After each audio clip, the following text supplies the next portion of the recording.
મારું નામ ગોપાલચંદ છે. હું 55 વર્ષનો છું. હું ગામડામાં રહું છું અને ખેતી કરું છું. મારો દીકરો અને તેની વહુ શહેરમાં રહે છે અને હું અને મારી પત્ની ગામડામાં રહીએ છીએ. મારે નાનપણથી જ કસરત કરવાની ટેવ છે, એટલે મારું શરીર એકદમ ચુસ્ત અને ભરાવેદાર છે.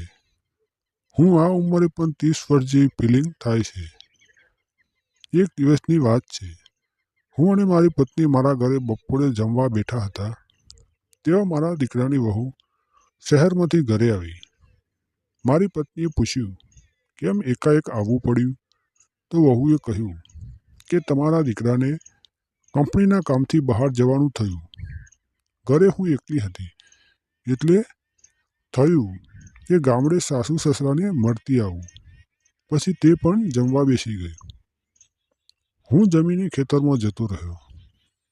ખેતરમાં કામ કરતી વખતે હું શર્ટ કાઢી ખાલી બંડી રાખી કામ કરતો હતો. સાંજનો સમય હતો. હું ખેતરમાં કામ કરતો હતો તે મારા દીકરાની વહુ આવી અને મને એક ધારી જોવા લાગી. મેં કહ્યું, શું જોવે છે? વહુ તો કહેવા લાગી કે સસરાજી, તમે તો કેટલા મસ્ત લાગો છો. મેં વહુની વાતો પર ધ્યાન ના આપ્યું અને સારું મારું કામ કરવા લાગ્યો. પછી અમે બંને ઘરે ગયા. હું જમવાનું જમી પાછો ખેતરમાં જતો રહ્યો. વહુ મારી સામે જ જોઈ રહી હતી.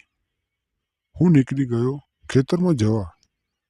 હું ખેતરમાં પહોંચી ત્યાં ઓરડીમાં જઈ ખાટલામાં બેઠો અને મારા તોપ સાથે મસ્તી કરવા લાગ્યો.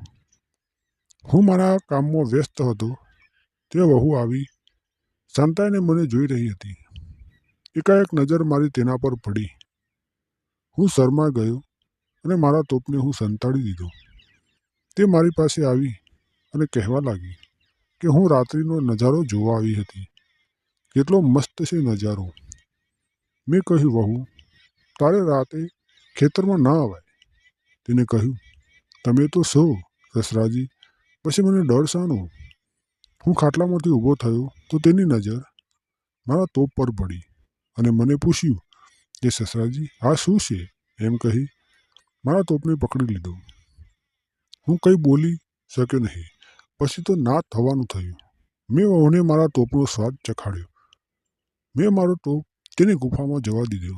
તે ખુશ થઈ ગઈ અને મારો આભાર માનવા લાગી કે સસરાજી, આજે મને તમે ખુશ કરી દીધી. તમારો દીકરો તો નોકરીમાંથી મારા માટે સમય કાઢી નથી શકતો, પણ તમે મને આનંદ કરાવ્યો. તેની ચિસ્કારી એવી હતી કે હું પણ વધારે તાકાત કરવા લાગ્યો.